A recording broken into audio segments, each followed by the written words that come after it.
Do you think the eye is a superior instrument to the camera? Yes and no.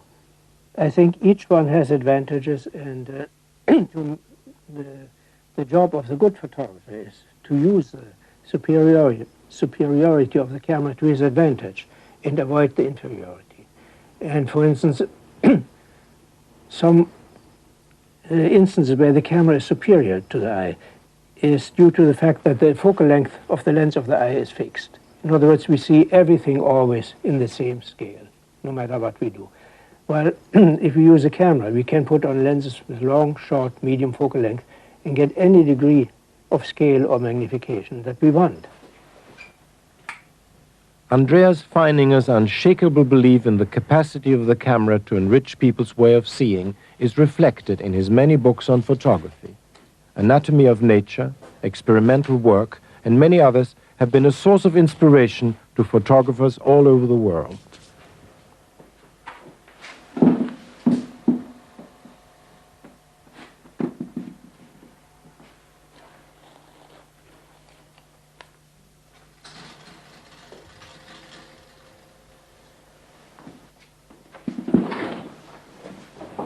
Feininger was born in 1906.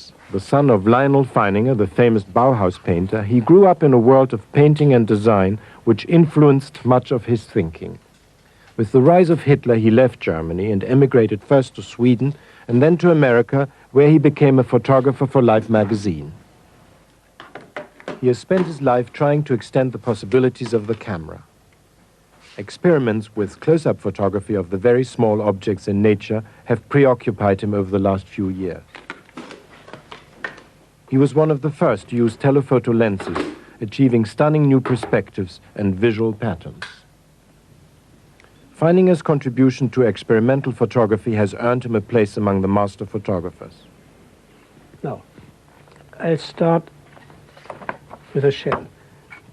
This is what is called a fig shell, which is a very lovely thing, but it doesn't look like much, and most people would not pay any attention to it. This is the way I photographed it.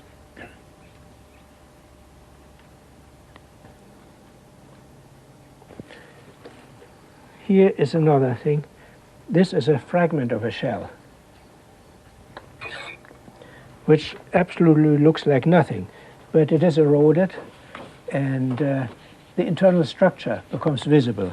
If I light this thing properly, this is what I get. This is the actual object and the picture of it, believe it or not. Now, for this effect, you have to take many photographs? No. Or? No, I take only one. I look at this very closely. I'm very nearsighted, and when I take off my glasses, I can look this close and see the structure of this thing. And when I walk along the beach and pick up these things, I hold them so the sunlight hits them at an angle, which brings out the relief and the texture. And I put it in my pocket, take it home, photograph it, and this marvelous thing comes out of it. Now, here we have a shell of the kind that anybody has seen before and bought probably in a gift shop at the beach somewhere. Looks like nothing, looks like a piece of kitsch. But I photograph it because I'm intrigued with this, and this is what I get. This to me has dignity and has a beautiful form, and it somehow suggests the sea, the ocean, the wind, the air, the sky. It obviously is a composition. It is artificially put together to get a specific effect. That is not nature faking. That is, you may call it art or whatever you want to, but it is deliberately done to get the best effect out of the shell, the strongest visual and emotional effect. Here we have one, what I consider one of the most beautiful of all shells. It's called the Venus comb shell. And this is the way it looks, and this is the way I photograph it.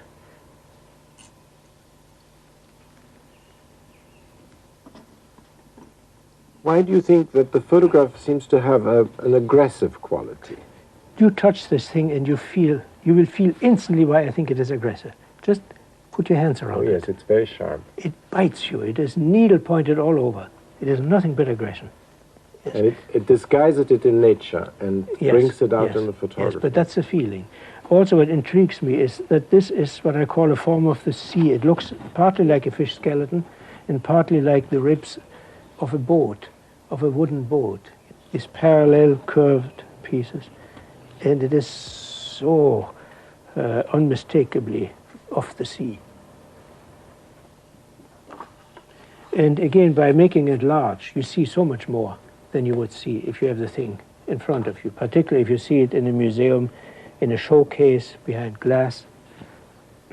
But if we would pause and take time and look at the actual object, wouldn't we come to a much deeper understanding of this object by looking at the object than going via the photograph? Yes, that's true, but how many people have the chance of holding this thing in their hands and studying it, actually? Well, if I make a photograph and put it in a book and sell 10,000 copies, you know, It's that's the dissemination, difference.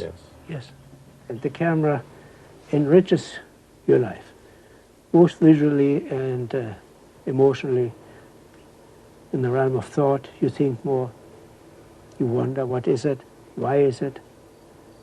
You feel something, you enjoy, you get respect of nature. Mr. Feininger, did you always want to be a photographer? No, that actually happened quite accidentally, because I was an architect. I started as an architect and worked as an architect for several years, but those were bad times. It was just before World War II, and eventually I couldn't find work as an architect. So I did architectural photography for architects, and that's how I got involved in photography. I was living in Stockholm at that time and started gradually photographing the city, and eventually got the idea of making a book. So then I filled in with the pictures that I thought were important, that would make the book typical of Stockholm. And there I got into trouble first, because the best views were across water. I could never get very close to them. So I had to use telephoto lenses. And what year are we talking? The year was 1934. What distance would you be? You would be away. Oh, I was about, I would say, 3 miles, at least. And these are some more of these ship's pictures that I shot. And that's how I got, and in particular, into telephotography. But at that time, telephoto lenses were not available commercially, or else they were too expensive for me, so I built my own camera. Since we speak of telephotography, I want to show you a few. For instance, this is a picture of the Empire State Building seen across the meadows and across the Hudson River from a distance of about 7 miles. And I found that the farther away you go, the more monumental this building looks. If you stand on Fifth Avenue a block away, the buildings next to you are actually obscuring this immense building because you're so close. So in order to get the feeling of it, I went all the way into New Jersey and shot this picture. Well, let's take this one, for instance. You see there are ships here, here, and here. And you see they're quite small. Well, the buildings are very large. But if you take the same shot from a ferry passing by with a normal lens, your ships would be this big and the buildings this small. In other words, the perspective would be what I call unnatural, because the relationship between ship and building is not what it is in real life.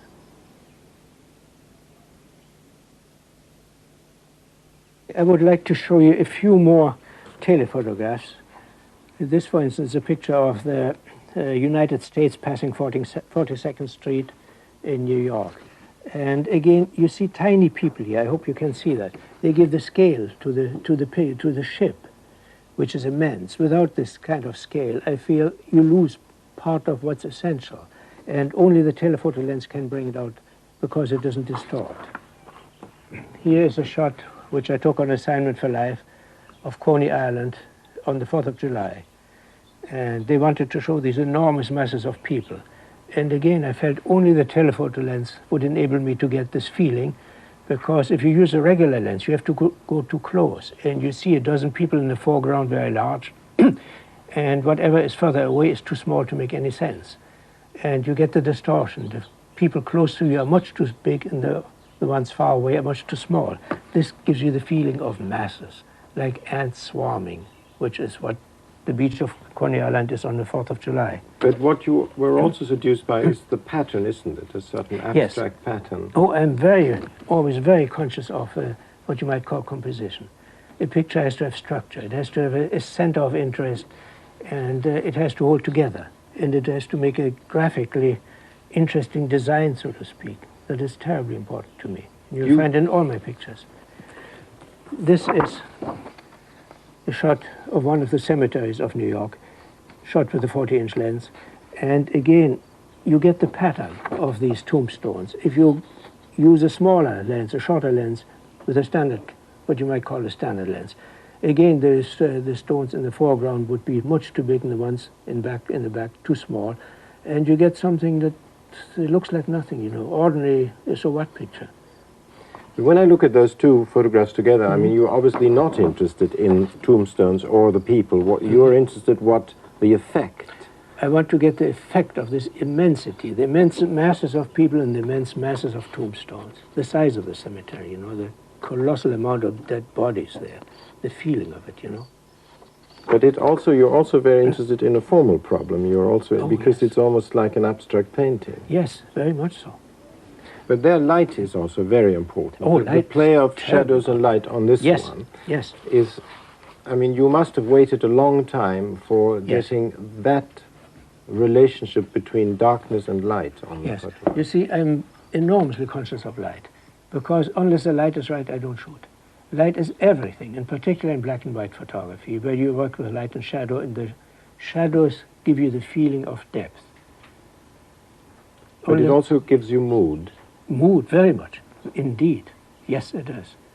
And I'm very conscious of the position of the sun. For instance, in New York, I know exactly when to go where, when the light is just right.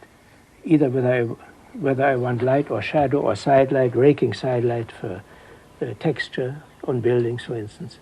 So I'm very conscious of that. Because you always have to seem to have the dual problem. It has to look right, but it also has to feel right. Yes. But you think this is what the eye sees? Actually, it is, because the camera can show you only what the eye sees. It does not create different perspective, but you see it at arm's length. You would see the same, the height of this picture in real life, seen at arm's length, like this, would be 1/4 of an inch only. You see, and so you are not aware of it. But if you look, for instance, through binoculars, then you see it like the telephoto lens sees, and it is real. The eye sees everything in what we call rectilinear perspective. But with the camera, we have two additional perspectives, cylindrical and spherical. The cylindrical perspective we get when we use a panoramic camera with a swing lens. The spherical perspective we get when we use a fisheye lens. And the advantage is that we can encompass an enormous angle of view in one single picture. And this is a shot that I'm particularly fond of. This was, as far as I know, the first time that any photographer ever used a 40-inch lens in the city to make close-ups. Because previous to this, they had used a telephoto lens only to get distant objects close, objects that were too far away to be seen clearly with a normal lens. But here, this could have been shot with any lens, even a wide angle. But I deliberately backed up about 6 or 8 blocks and used the 40-inch lens to get this feeling of traffic jam, this feeling of cars stacked up tightly, one on top of the other, to give the feeling of New York traffic. And only the telephoto lens can give you this feeling.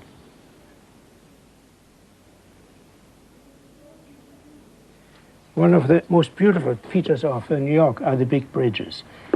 And again, I feel the telephoto lens does a much better job in photographing them than the standard lens, because it gives you the feeling of monumentality. Shot with a normal lens or wide-angle lens, the bridge stretches out endlessly and looks like a toy or skinny. Well, here you feel the massiveness of these powerful stone towers. This is another mood. This shows the importance of light for mood of a picture. Actually, this is the same bridge, and you asked me before what is important to me, light and mood. and which is the best moment to shoot something. And I say it depends what you want. Now this I think is a good example, because I think both pictures are valid and equally good, but very, very different. They show different moods, different aspects of the same subject. This to me has the eerie quality of a Joseph Conrad tale, you know, that old-fashioned bridge and old-fashioned freighter here in the fog.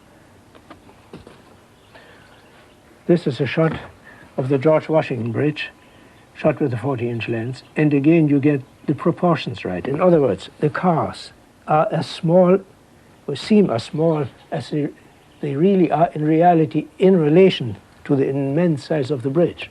If you shoot that with a standard lens from close by, you get a completely distorted picture, what I call distorted. Here you have the feeling of the immensity of this bridge. Do you think that photographs like this interpret reality rather than representing it? Both. Because by interpreting, they represent it more strongly than an actual photograph, which in addition only gives you what you already have seen, and you may not even look at it. You say, oh gosh, I've seen it 100 times. But when you see this picture, you look up and you pay attention, and you see for the first time how enormously big that bridge actually is. It never became conscious to you. I think photographs of this kind, they widen your sense of reality, because they show you reality as it really is, so to speak, and not only the way you see it. Let me show you one more picture, which is the opposite. All the ones I showed previously were taken with a telephoto lens. This one's taken with a wide-angle lens, for one reason. I wanted to get the strongest feeling of depth and height in a picture, for which I used distortion deliberately. This is the RCA building, shot from the previous Time and Life building, the roof. I am about halfway the height of the RCA building, looking more or less down. And through strong converging lines, I symbolize the feeling of depth and get a strong feeling of depth. This shows how different lenses have to be used to get different effects, but they have to be used consciously, deliberately. Mm-hmm. The photographer has to know what he's doing.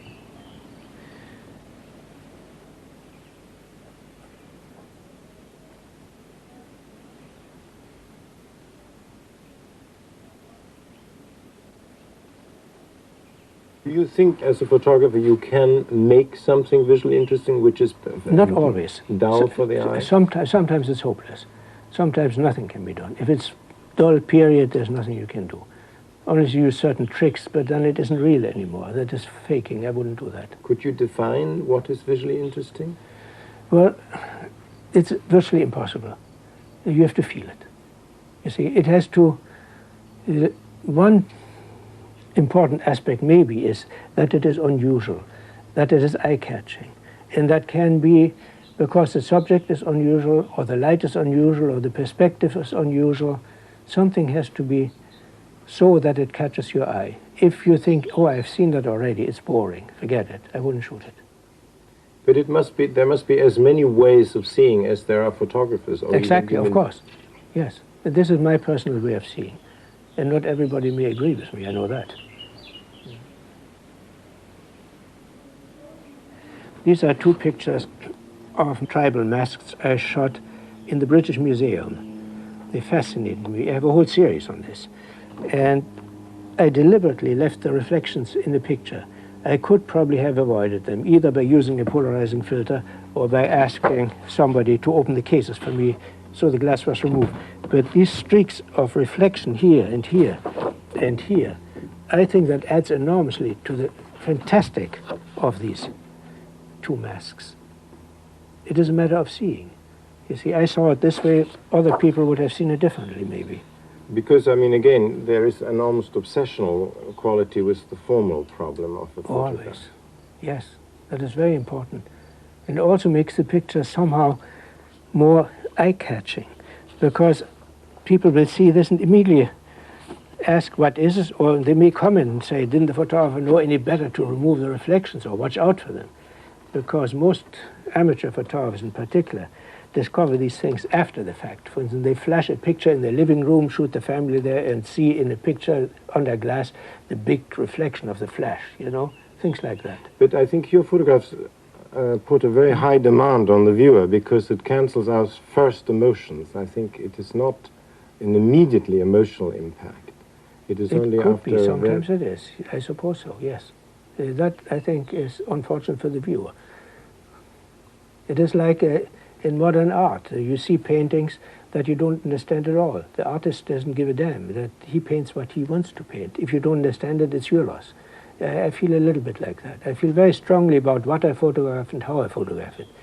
If people don't understand it, I think it is because they are not aware of it, what I mean, or sometimes it's hard to explain. You see, I think photography is a means of communication, and I use pictures to communicate. And unless I can communicate, I feel they have failed. But I don't go so far to change my approach to the level of every visually uneducated person, you see. They have to make a little bit of an effort, and I'll be glad to explain what I saw and why I did it, the way I explained to you now, these reflections. And then 99% of the people say, ah, you're right, I never thought of that before. Of course you're right. And it widens their range of vision. It's very interesting because, I mean, there was a time when photography imitated paintings very much in the 19th century, and then there was the time when one moved away from it. Yes. And now, when one looks at your photographs again, it's not that you're imitating paintings, but you come much nearer to the modern painting again. To the spirit of the modern painting. To the spirit of the modern painting. The interpretation rather than... than the representation. The representation, yes. That's right. That's which is actually very interesting because one has almost come full circle again. Yes, yes. To me, a photograph that only shows me something that I've seen before, especially in reality, but also in picture form, is a boring picture. I've seen it before, why should I look at it again? I demand from any photograph that it gives me something, that it speaks to me, that it tells me something. And I try to give that in all of my pictures, something that I think is a little bit new to the person who looks at it.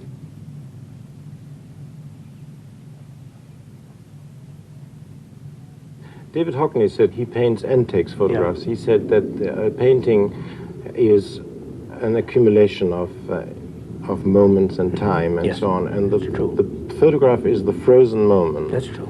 And do you feel the same? I know it, and that is one of the disadvantages of photography in regard to painting, in comparison to painting. And you have to be much more observant and careful because the moment is so terribly important, the right moment. In painting, you can change anything, anytime, if you are not happy with it. In a photograph, once you push the button, it's done, finished. You can't do a thing about it. Mr. Feininger, you seem to be very much preoccupied, almost obsessed with technique. Well, I wouldn't call it obsessed with technique, because I use technique the way a writer uses words or grammar. In other words, I try to express myself as clearly as I can to make a certain statement. And as a writer would select certain words from a number of synonyms, so I select my means of expression, the graphic means of expression. And the more I know, the more of these means I have at my hand, the better I can find the one that fits the occasion best, the better I can express myself. So technique for me is strictly means to an end. I'm not interested in technique as such. I use it because I have to. Are you afraid of sentimentality in photographs? I don't quite know what sentimentality in photograph means. What do you mean? Can you explain? Well, there are photographs which appeal very much immediately to the sentiment. This is a very difficult question because I think it applies mostly to pictures of people. You can hardly use it in connection with objects. So. But you have photographed people. I photographed a few people, but rarely ever in the form of portraits. These are pictures of people doing something, professional people mostly. And I could show you some. I have some in the book here. This is what you might call a portrait of a doctor. Actually, it is a symbolic picture because all it shows is the mirror that used to be so typical for doctors, the symbol of the doctor, and the silhouette. But I think it's a very strong picture, and anybody will instantly say, that's a doctor, even though you cannot say which doctor. It is the portrait of a doctor, not That's the portrait of Dr. So-and-so. It is symbolizes medicine, so to speak. Now, here I have a number of these portraits. Here, for instance, are portraits of two photographers. This one here, on this side, is Carl Meidens, who was a very famous life photographer. He's still alive.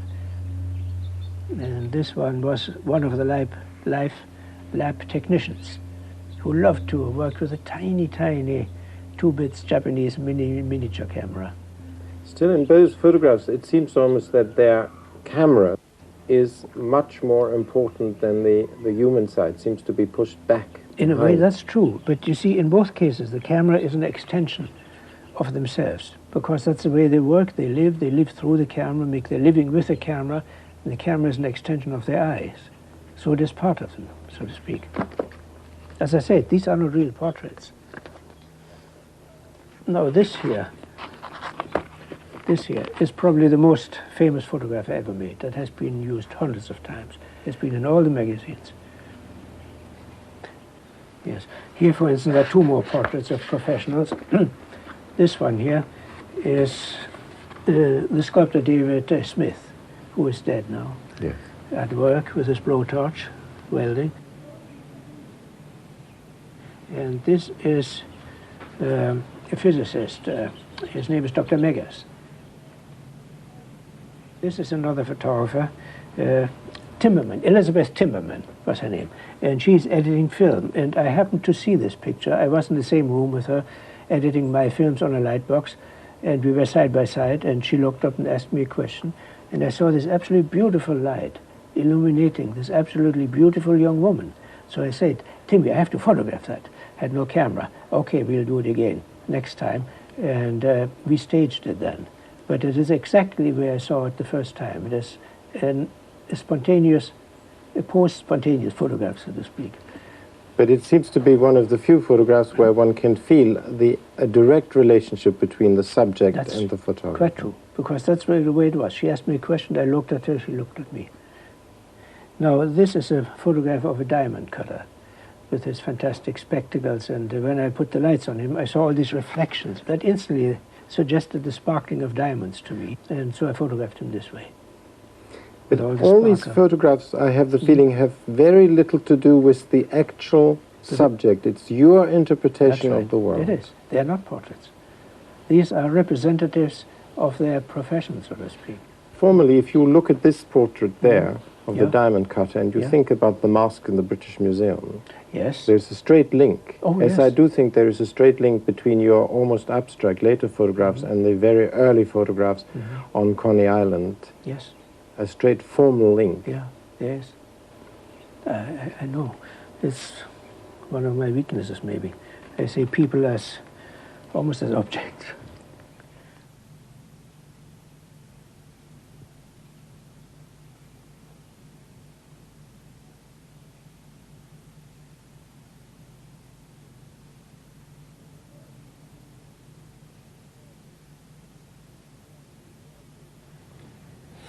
You are very fascinated by nature. Yes, I've been all my life. And I have photographed it both for Life magazine and later especially for myself. I would like to show you a few pictures which I have here. This is a skeleton of a gaboon viper. The way it is constructed is just a marvel to me. All these different ribs and vertebrae, everything growing natural by itself according to a pattern that is transmitted from one generation to another in microscopic form. It's all there. It's in the egg cell and the sperm, and invisible. All the instructions to construct a snake, to make it grow properly, stop the growth when it has to be stopped, and make it so it works, it functions. And this is only part of it. There is the heart, and there are the blood vessels, and the nerves, and the brain, which can think. All of this comes out of virtually nothing invisible, out of an atomic structure. That to me is beyond any marvel. Do you believe that a photograph is able to make nature more beautiful? Not more beautiful, but it interprets nature so you get more out of it, because it shows you things that you hadn't seen before, not consciously, or things you hadn't thought of before. For instance, that there can be beautiful pattern in sand. Most people don't realize it. To them, sand means beach, and sunning feels nice on the feet, on bare feet, but that it has structure and pattern that does hardly ever occur to them. We perceive nature in color, Yes. and yet you all choose to photograph in black and white. I can make stronger statements in black and white. I can control my picture much more. Is that a technical problem? In part, yes. Because, you see, contrast to me is a very important element. And if you photograph on color film, contrast is an enemy. Because if the contrast is too high, you literally get overexposure and underexposure in your same transparency. The shadows and dark parts are underexposed, the highlights and light colors are overexposed, and the effect is most unnatural. So in color photography, you always look for a very soft light. You avoid hard shadows and high contrast. Otherwise, it'll look unnatural. It also cheapens always a little bit. Very color. much. Is this because of advertising? Yes. And not only that, but it is, I think, because you are so used to it. It's only what you see every day. You have seen it before, it doesn't interest you anymore. As a matter of fact, if you look out here, this is very beautiful. But when you see it in the picture, it is this small. It is reduced in size, and the color probably is almost right, but not quite. It looks gaudy. And you have seen it before, and you say, so what? I have it here. Why should I look at this miserable reproduction? You take the most natural object, and it almost looks artificial once it's been photographed. Yes, but that's the way it is. That is the revelation of the camera. It shows you more than you saw. That's why it looks artificial, because in a way it looks unnatural, which means it does not look the way you are used to seeing it. Although actually it is like that. I never fake anything, you see. For instance, I have, this is a good example. This looks certainly most unnatural. This is the skull of a monkey. It's part of a story I shot for life on bones. And as usual, I wanted to emphasize the structure of this skull, the way it is constructed.